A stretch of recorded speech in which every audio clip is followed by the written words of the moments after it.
Yeah, let's give him a welcome. Hello, Brown College. Hello. Hello. Ain't gonna work. Hello, Brown College. Hello. Outstanding. I'm very, very happy to be here with you. You're all first years, right? Yes, sir. Yeah. First year. First year, yeah. Okay, I gotta ask 7. It's banana time. It's banana time. He never takes it off. Check. I'm a trained investigator. I pointed that out. So, what's the I remember last time I was here with you, Professor. The last time I was here with you, the rage was it zombies or something? Are we still doing zombies? Infection started? It's tonight. Again. Today, it's again. Yeah. Okay, I just wanted We're just on the cusp of being zombies. Okay, so I won't go any further with that. Okay. I'm going to do the easy stuff up front. Everybody got that multicolored sheet. How many remembered when they came in for orientation, maybe picking up a red bag from me? Wow. Yeah, you remember I probably was harassing your parents and stuff like that? Okay. And as the good professor indicated, you guys have heard all this stuff already. Now that poster you have in front of you, how many have seen those in your residences? Be honest, how many have seen them? You haven't seen them. So I did a good thing by bringing them to you, right? Right, okay. To be honest, you're the first students that I've actually brought those to because we just got them reprinted and our office protects them like gold, but I thought this would be a good opportunity to bring those to you. To synthesize what our office does, what time are we here till? 4:50. Okay, then, all right. 5. Okay, good, thank you. To synthesize what our office does, we're there for when things go bad here in the university. We make plans for things when we go bad, but when it boils down to what we want you as students to do is to take responsibility for yourselves. Now, how many got the red bag? Come on, get your hands up. How many have put things in those bags that we asked you to put in the bags? You can be honest with me. All right, how many have dirty laundry in those bags? Empty beer cans, not that you guys are allowed to drink. Red cups. Come on, be honest. I don't care. Has anybody put the emergency stuff in those bags? You be honest with me. Thank you. Let's. I didn't put all of it in. I just put some of it in. And you are. I can't see your name tag from here because I'm old. Veronica. Let's give it up for Veronica.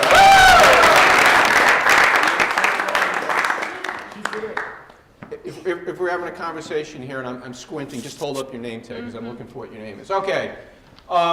Look. We can't beat you over the head and tell you what to put in the bag or we can insist that you put things in the bag. We can't force you to put things in the bag. The bottom line is that's what our office does. We're here to make sure that you're prepared for emergencies. Things are going to happen. Statistically, are we going to see something, a tragedy like we saw over at Virginia Tech or Columbine or the shooting in Aurora, Colorado in the theater? Probably not. Are we likely to see a bad snowstorm? Oh yeah, as I know the faculty members will attest to, we had a really horrendous winter here before. Last year was particularly bad. So those are the things that are going to happen. Can we have an earthquake? Yeah, we can. We did. We had an earthquake here not that long ago. We have bad storms here, trees down, we lose power, we get a lot of snow. We have a freight train, freight trains go through here on a regular basis. They carry potentially hazardous materials, they can overturn, they can spill, and maybe we have to evacuate the school because of a plume of noxious gas or something. That's why we gave you those bags. We want you to be able to, if you had to get up and leave the womb of Brown College and you had to get out on your own for a day or so and mom and dad aren't nearby, or I know Professor Plaskin, he's not going to be nearby because he'll be heading for the hills too. We need you to put those things in the bag in case there's an emergency. That's all we're looking for in that, okay? That's the whole idea behind it. Now, the posters that I gave you, that really boils down what you should do if. Your RAs, you guys do have RAs at Brown, right? Yeah. Your RAs were supposed to go over those charts with you. Everybody had their RA go over it with them, right? Did any of you, seriously, did anybody in your RA go over like what to do if things go bad? Where we're going to meet, If there's a fire, okay. That chart, that flow chart is just going to boil it down a little more for you. What should I do if there's a fire, flood, nuclear disaster, shooters, et cetera, okay? Other takeaway from me, folks, in the emergency preparedness world, the time to plan for something bad is not when you're in the middle of it. And everybody, we all do, whether you're a first year or somebody old like me with white hair, all of us are like, it'll never happen to me. It happens. And the time for you to plan what I'm going to do is not when you're sitting in the middle of it, when the snow is up around my knees, the power is out and I'm freezing, or, God forbid, there's a shooting situation, or there's a fire, or there's something bad that happens. The time to prepare for it is ahead of time. Doesn't mean you're going to be sitting there dwelling on it the whole time, but it's just to have an idea of, you know, if I had to do something, if something was really bad, what am I going to do? Okay? All right. Just really quickly, there's an incident out in the hallway. We hear yelling and screaming, maybe something we think is a gunshot, etc. The door is closed. We close the door. What are we going to do? What are we going to do? That corner? Huddle in that corner? Huddle in that corner. What's your rationale for that, Jake? Oh, they won't be able to see us through those windows. Which is, Good stuff? That's a good thing. All right, so the first thing we're going to do, I'm doing this real quick, is we're going to close the door. Maybe put some tables up against the door to slow, you know, if there's a bad guy out there, slow him down. Okay, what else could we do? I like hiding in the corner, so if they look in the door, they can't see us. What else? What else are we going to do? Vivi? Climb out the window. Beautiful. Outstanding. No, I'm serious. We're fortunate in this room that there's a window that's at ground level. Let's give it up for Vivian and Jake. Come on. You're right. These guys are good. What else? What else can we do? Come on. Think. What else? turn off the lights. Turn off. Who said that? Banana Boy. Absolutely. Turn off the lights. Why? So it's harder for them to see in. Right. Exactly. Good. Excellent. Young lady, I can't see your gizmo. Eileen, great name. Go ahead. Call 911. Duh! Duh? But we're going to call 911. Now definitely give it up for Eileen. Come on. Why? Because if nobody else has it, the police need to be notified that there's a shooter on the ground. There you go. Do you know how many times people don't do that? And why don't they do it? They think somebody else does it. Somebody else did it. Why else?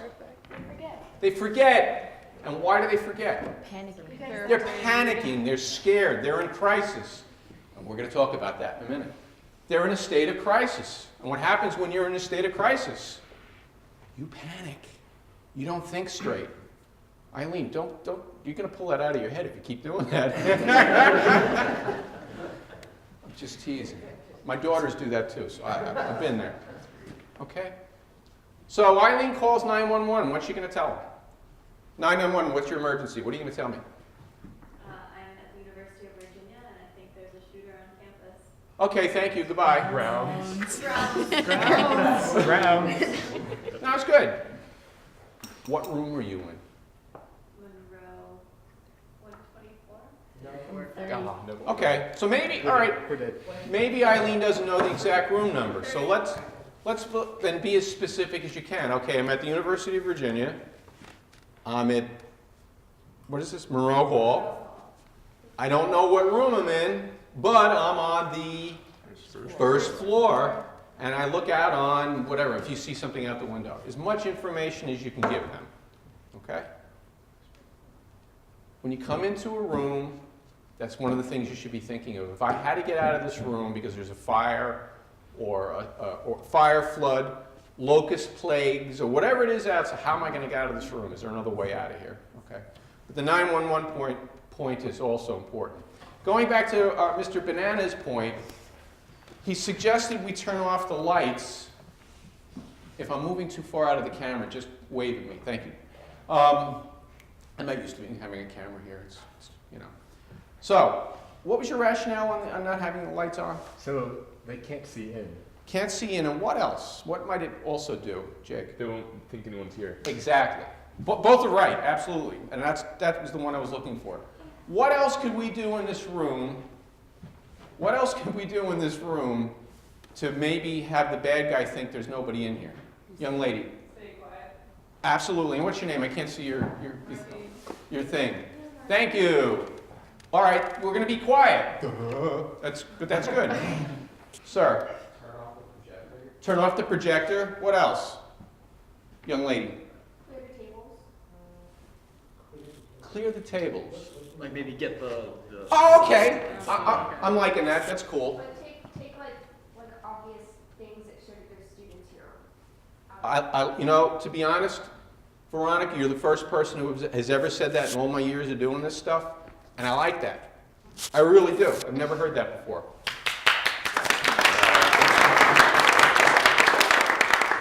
What else? We all have them. Turn off our cell phones? Tweet about it.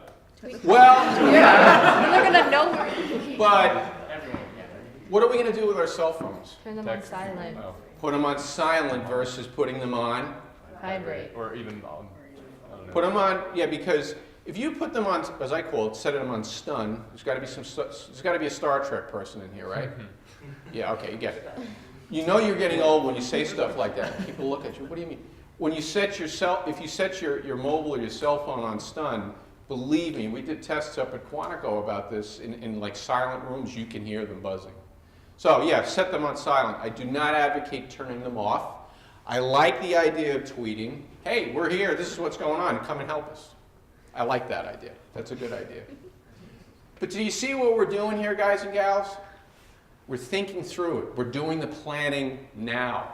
It's the same thing if there was a fire outside, if there was some kind of noxious gas outside, and I don't mean somebody who's been eating out there or something like that. That's a joke. Slow. Plan ahead. Plan ahead. Does anybody have any questions on the emergency preparedness realm? You know, Sir. as a faculty member, I would like just to say this. We did have an incident here with threat, a very severe storm. Mhm. The building manager came in and said, it's my obligation to tell you we're under a tornado. Tornado. warning." Yep. Remember just recently, well, it was summer. Yep. That's what it was summer. I was actually in this room. And, you were advised or forewarned that we're under threat. You have the choice of sheltering in the basement or staying in the room. Yep. And so I'm just curious, what is your recommendation when you get a warning like that? Because people really don't know what to do. So like, should we go in the basement? Yes. Or should we stay in this room? Because look at this And I room. just didn't, Look- and I, as a faculty member, I said, well, Yeah. let's look and see. Yeah. What's on, where is the storm? I mean, how Well, far that- away is it? That kind of thing. And should we go now or wait? I mean, I'll what address would you recommend? both points. Typically, and you'll see this on UVA alerts, we will not send out, or the police will not send out an alert on a tornado warning unless it's imminent, unless it's heading in the general direction of Albemarle / Charlottesville. If it's just like somewhere out there, they won't send it out. But if the tornado indication, if the indications are that the tornado is posing a threat to the immediate area, they will put the warning out. Okay, so it's serious. Yeah, it is. It Those- is on the way, because it wasn't Southern Alabama evidently, and it was coming this way, but it didn't come this Right, way. and they're unpredictable, but Right. when the sun, the moon, and the stars are aligned in a certain way, and the National Weather Service is telling us that, then it's going to go out.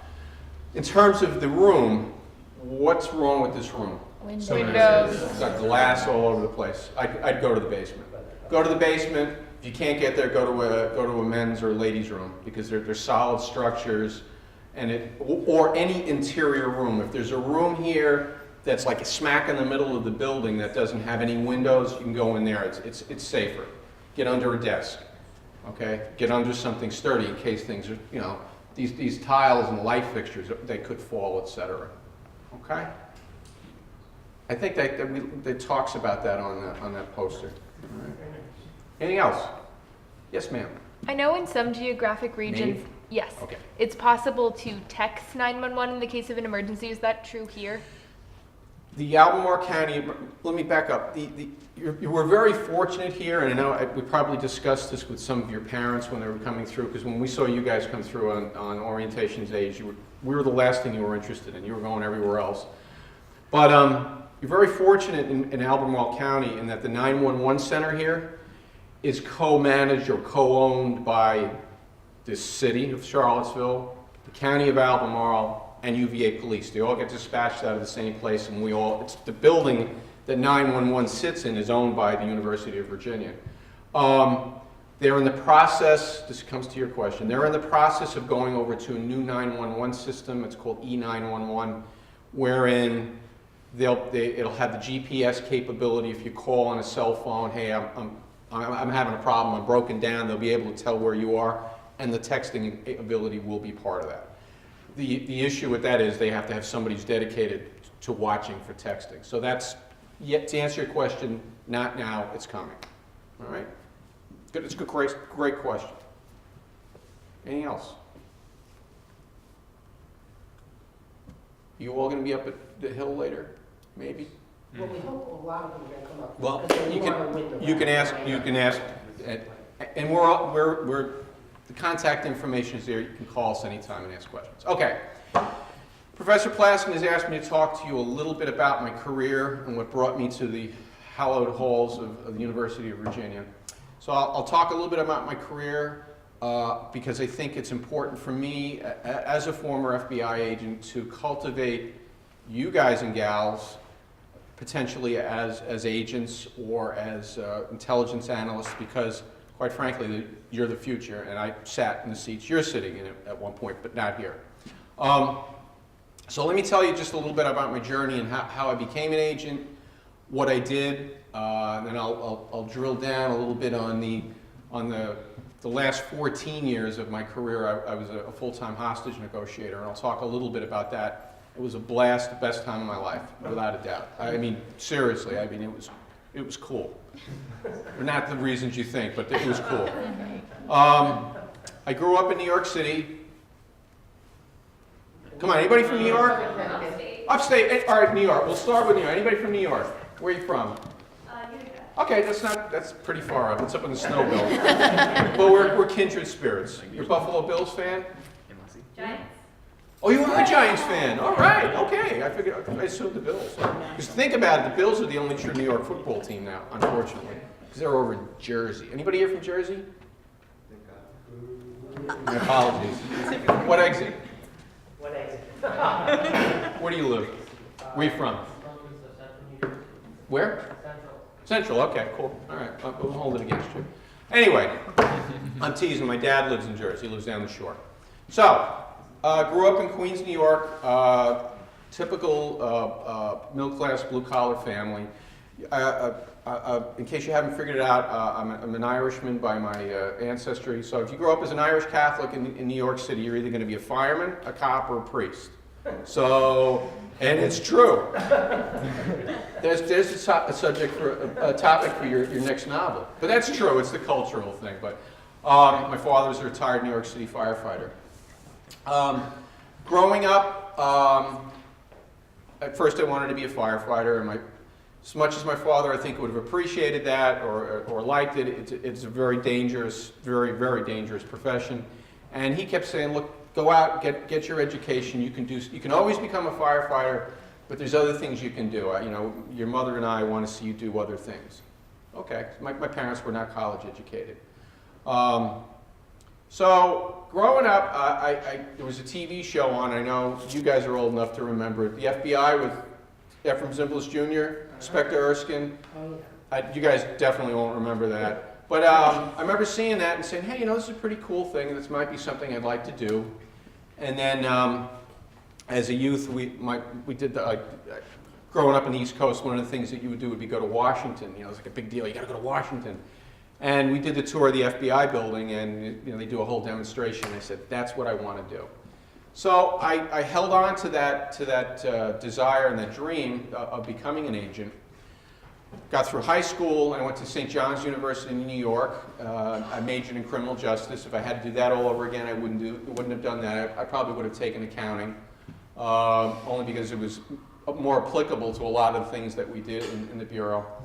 I must say, and I know this is important to you guys and gals, in the time that I was in college, which was the mid to late 70s, the economy was about as bad as it is now, more or less. jobs were not there. They were laying off firemen and cops. Cities were going bankrupt. It was pretty much the same. It was the Carter years, et cetera, without getting into politics, but it was the Carter years, and it was just tough. And I can remember sitting where you are saying, what the hell am I going to do for a living when I get out of here? There's no jobs. Fortunately, as I got, and I was in the military, I was in the Coast Guard, so I had my obligation with that, so that kind of tied me over for a little while. But as I was coming into my senior year at college, things were starting to loosen up, and I took the a bunch of police tests, including Fairfax, Virginia, and I became a police officer up in New York. I was with the Port Authority, but I still kept my eye on the ball that I wanted to be an FBI agent. So I went back to school at night to get a master's degree, and I got a master's in government and politics, which was a blast. I really enjoyed. It was different going back to graduate school, being currently working as opposed to coming right out of undergrad. It just gave me a whole different perspective on life. And one thing and it's kind of an aside, I was in a non-thesis program. We had a comprehensive exam at the end of it, which was basically everything you had was up for grabs. But one of my professors knew that what I wanted to do and what I was doing for a living.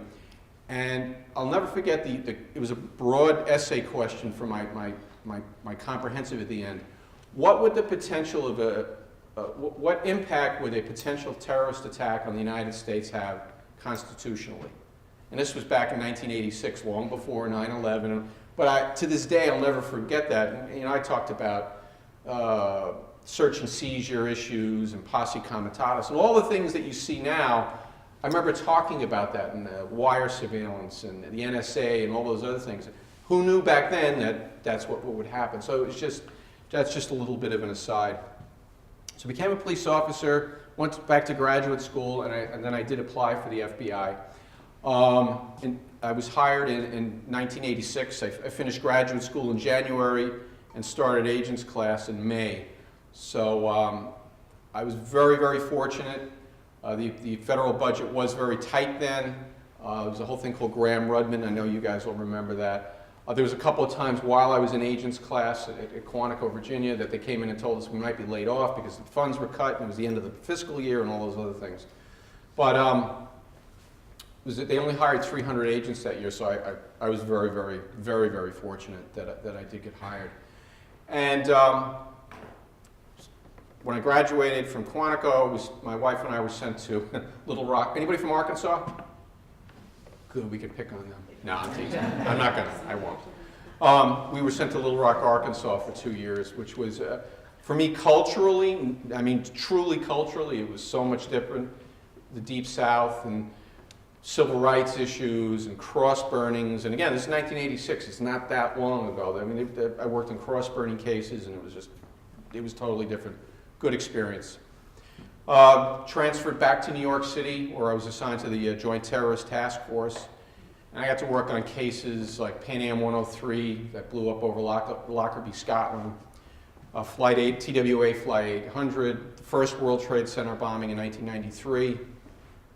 There's a bunch of other terrorist cases that they called the Blind Sheikh case. There was just a whole lot of things that were going on at that time that were precursors to what's happening in the world today.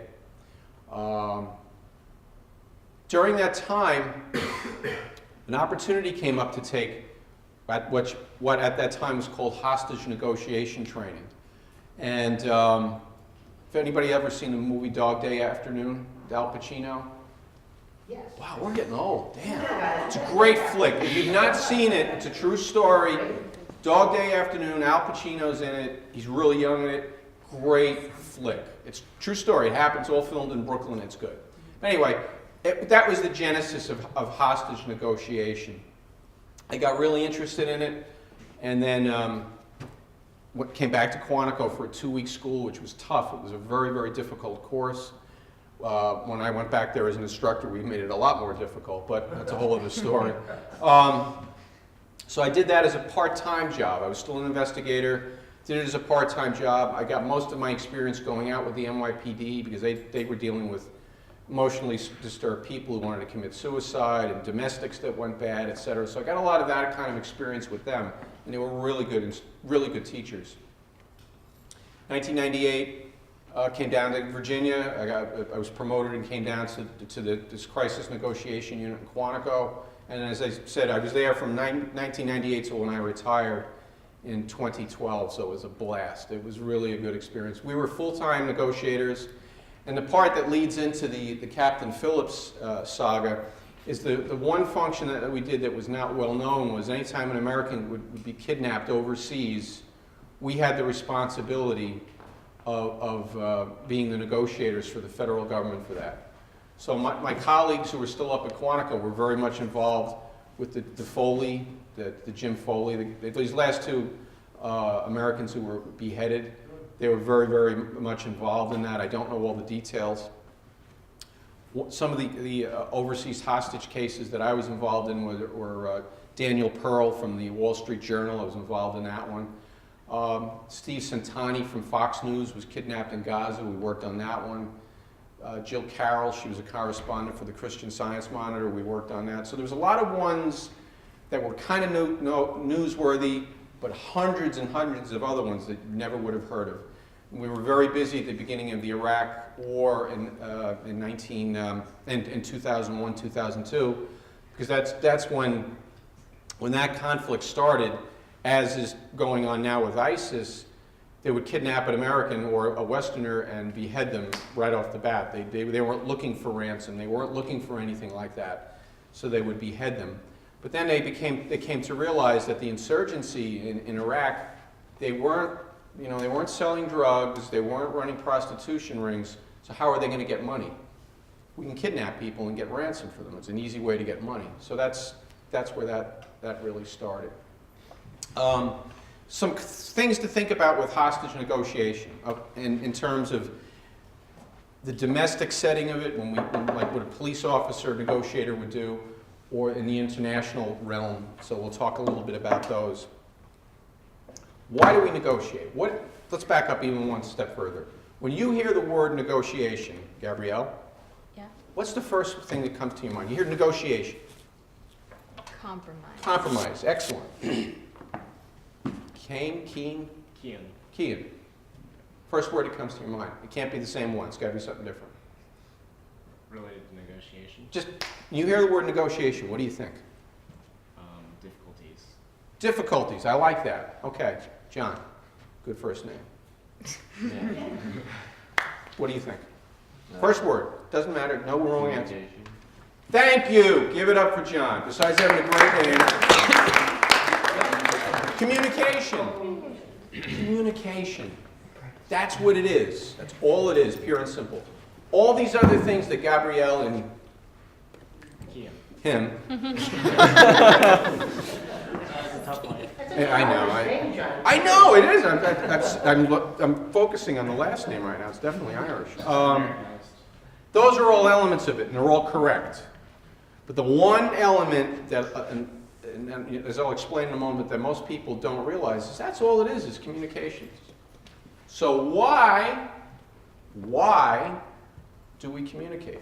Why do we negotiate with the bank robber who's holding somebody in a bank? Why do we negotiate with him?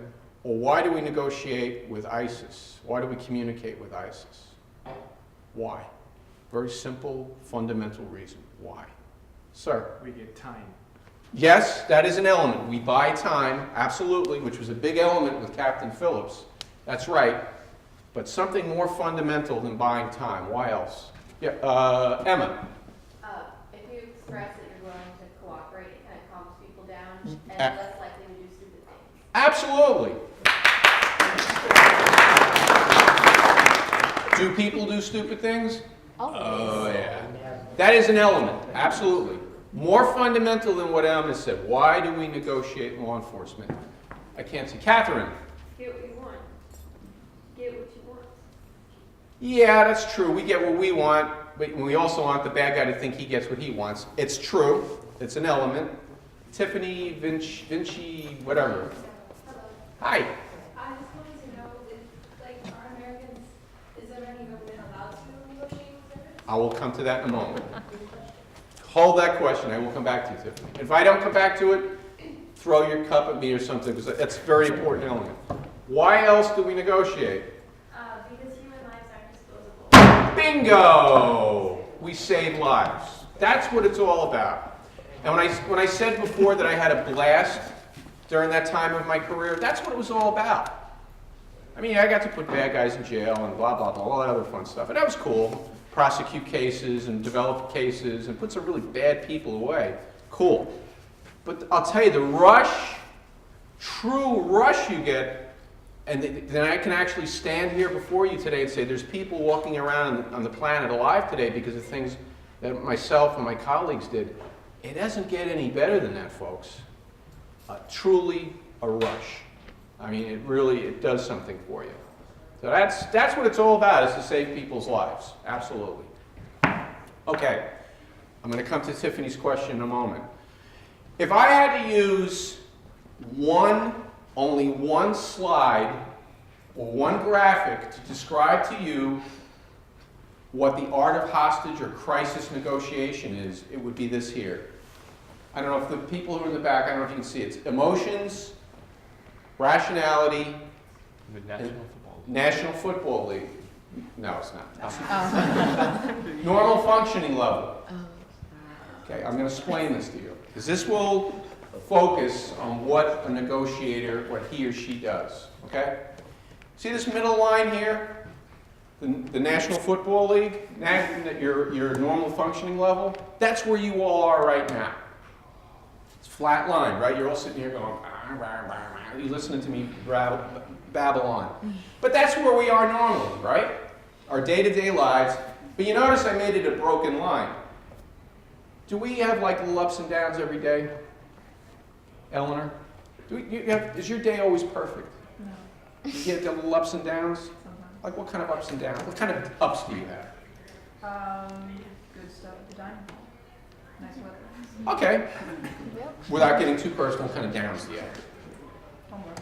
Homework is a down. Okay. Papers due, personal relationships, we all have, but that's our normal functioning level. Now, I ask all of you, Jessica, think of a time in your life when you were really, really PO'd. Really mad. You got it? Mm-hmm. I mean, you're in that mode right now. You're there. Okay? Focusing on it. I can see the way you're biting your lower lip. It's a relationship issue. No. Okay. That's typically what they are, but that's okay. You got it in your mind. You're sitting there, and you're in that, you're really mad right now. Could you have made a rational decision? No. Okay. No. Okay. Who else can I pick on? Kathleen. You're right. You're hiding in plain sight right in front of me. You got one in mind? Sure. Could you make a rational decision? All right. That's what it's all about. This is what negotiators do. Let's take two different kinds of situations. Let's take a bank robber who goes into a bank and his motivation is money. And it's the typical situation. They go in, the teller sets off the alarm, the SWAT team gets there, and he's trapped inside the bank. He's holding the teller, and his demand is, let me get out of here. Okay? What kind of emotions is he going to be under, do you think? Courtney? Stress. He's stressed, yeah. Somebody else? Come on, the guy's trapped in a bank. Fear. Fear, big one. He's scared because what is he thinking? I'm gonna die. I'm going to go to jail, maybe. He's lucky he's going to go to jail, but what else is he thinking? Regret. Yeah. He's going to get his ass shot. Oh, I didn't say that. I'm sorry. I didn't say that. Sorry. I didn't say that. He's going to get shot. Yep. Thank you. Please edit that. He's scared. He's fearful. So his emotions are up here. Me as a hostage negotiator, who am I concerned about inside that bank? And to a certain extent, I'm concerned about him. But really, who am I concerned about? The teller. Is she in danger? Yes. So if his emotions are high and he's not thinking, she's in danger, right? That's what the negotiator is doing. He or she is engaging in conversation to try to get him or her, their emotions down, their rationality up, and essentially it's okay, I'm not gonna go anywhere, you know, the guys in the ninja costumes with the Velcro and stuff and the goggles and a lot of this, they're all outside, I can't go anywhere. So we're trying to bring him back to that normal functioning level where he understands that. Let's go conversely to what most hostage or crisis negotiators are dealing with on a day-to-day basis. Let's take, who are we gonna pick on? William? Bill? What do we call you? William is fine. William is fine, okay. William, we're going to fast forward now. William is a moderately successful businessman. Because he's kind of starting out. Moderately successful businessman, he's married, he has a teenage daughter, but the economy's not doing too hot. And, he hasn't been handling his money too well, and neither is his wife. We're equal opportunity here. We're going to go both ways on that. But he's in debt. He's behind in his mortgage payments. They've repossessed his car. So he's not having a good hair day, is he? No. All right. So, let's use the analogy of the water bottle. So, he's behind in his mortgage payments. His car's been repossessed. Okay, he's really things in the economy. And he goes into work, and what does his boss tell him?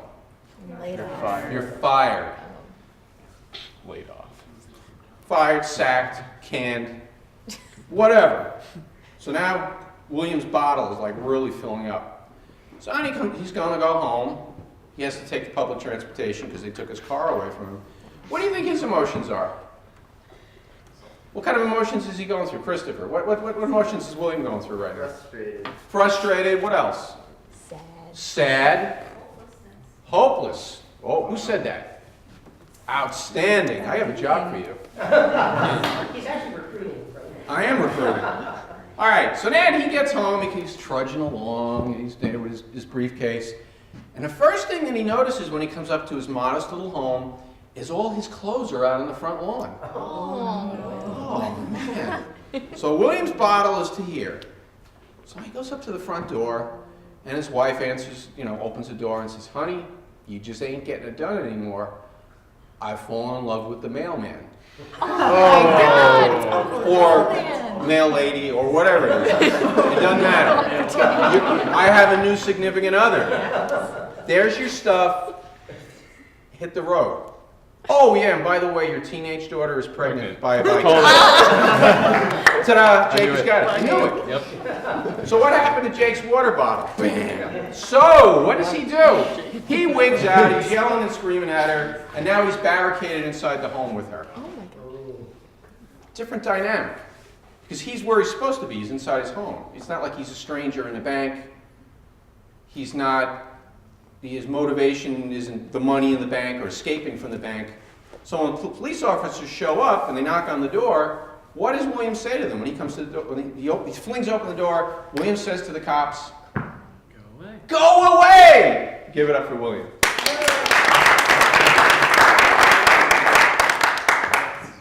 So what do I do as a negotiator? And that's typically what negotiators are dealing with day to day to day to day. People in crisis. It's listening to their story and getting the emotions down. That's what hostage negotiation is about. Quickly, because I only got 4 minutes. How many have seen this flick? I've not seen it yet. I'll be honest, I haven't seen it yet. You can play a little bit. That's okay. Captain Phillips. As I mentioned earlier, is it so good? It's incredible. It deserved the awards. Okay, good. I'm glad to hear. I happen to like Hanks. I like his work. I like his flicks. I just haven't seen it yet. In our role as being the negotiators for the federal government, we had heard it. We knew it had happened, but we said, hey, the Navy's there. They got it. We're not the State Department. And typically, we'd get the call from the State Department. State Department and the CIA. They all realized FBI's the negotiators. We'll call them. We see it on TV. Said Navy's got it. They're never going to call us. They're going to go do their magic, and that'll be the end of it. Go to bed. Phone rings, as it always does in the middle of the night, and I know, and Dr. Plask and his wife know my wife. She's like, honey, the phone's ringing again. So on the phone was our headquarters in Washington saying, hey, I have a Captain so-and-so from the Navy on the phone. He wants to talk to you. Boom, and they put him right through. Yeah. Hey, this is Captain Durrell from the United States Navy. I'm sitting in the command post in the Pentagon. I have the captain of the USS Bainbridge on the phone. They're dealing with the pirates and they want a negotiator on the phone. That's just how it started.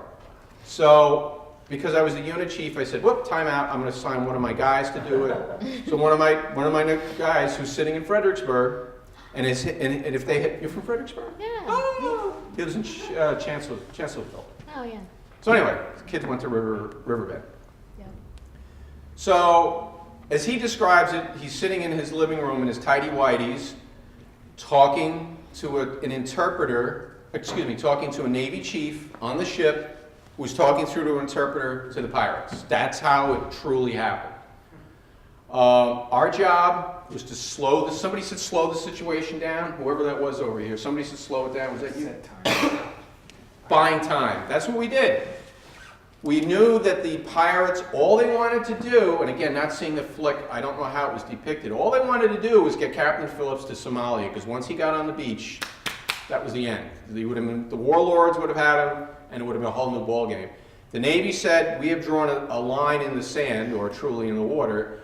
When we get beyond that, we will not allow the lifeboat to go any further. FBI, what we need you to do is slow it down, buy us time, and maybe they'll give it up. Okay, so that's what we did. We communicated the way I described with the pirates.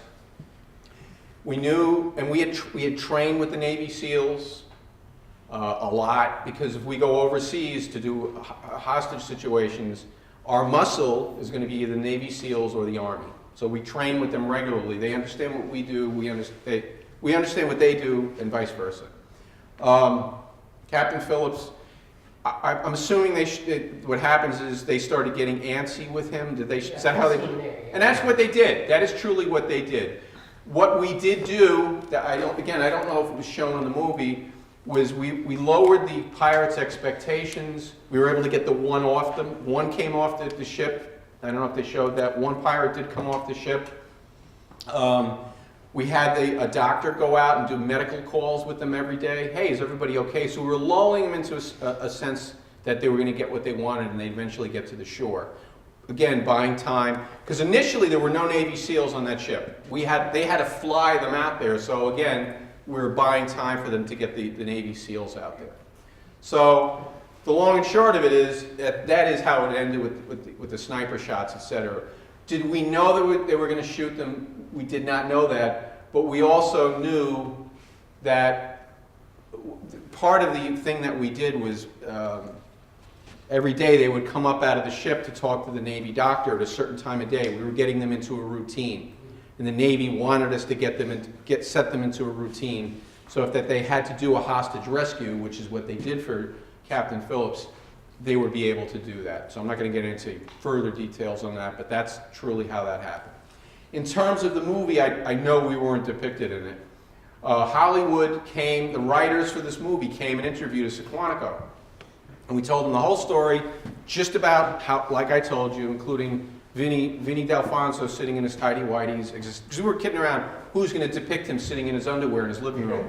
Because his teenage daughter came down and she said, really, Dad? Hostage negotiation? Come on. So, but the thing was, and the writers told us this, is that they were looking to depict tension and conflict between us and the Navy. Like, we wanted to do one thing and the Navy wanted to do the other. And we told them, that's not what happened. It didn't happen that way. We worked in concert with them, we bought them the time, etc. And ultimately that led to his rescue. So that's the true story of Captain Phillips. So I really had to truncate that, but. That's good, excellent. Mhm. Let's, time for 2 questions. Anybody have a question? Tiffany's question. All right. Oh, thank you, Tiffany. You're supposed to throw the cup at me. I put the question back to you. What is the U.S. government policy with regard to negotiating with terrorists? What is the government policy? I heard that we're not allowed to negotiate with terrorists. One thing that drove us nuts, because I'll tell you what the official government policy is. One thing that continues to drive my colleagues, former colleagues nuts is when you see the president, doesn't matter the party, the president, secretary of state get up in front of the press and rattle the saber saying, by God, we're not going to negotiate with them, they're terrorists.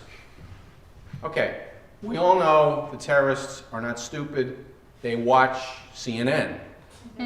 We got our best information from CNN too, but anyway. So, what message has now been portrayed to the, we're not going to negotiate with you. What message have we just now given to the terrorists? Internal miscommunications. No communicate. We're not going to talk to you, so well, might as well whack the guy. Right? What is the official government policy? Remember where we said negotiation is. What is it? Communication. So, do we communicate with the terrorists? Absolutely. The official government policy is we will not make substantive concessions to the terrorists. Paying ransom. Up until recently. Exchanging prisoners. There was another one. When I was still there, that's when Bergdahl started, so I was involved in that. There's a lot of ins and outs in that case. We will not make substantive concessions. And that was just the reason why, because we need to communicate. We have to keep a line of communication open with them to get their emotions down, at least lull them into a belief that maybe they'll get what they want. So that is truly the government policy. Negotiation, the word, unfortunately, leadership in the government, even within my own agency when I was there, the only word that they would think of with negotiation was concessions. So somebody said they're only on concessions. It's not. It's communication. Good? Okay. All right, let's give John a round of applause.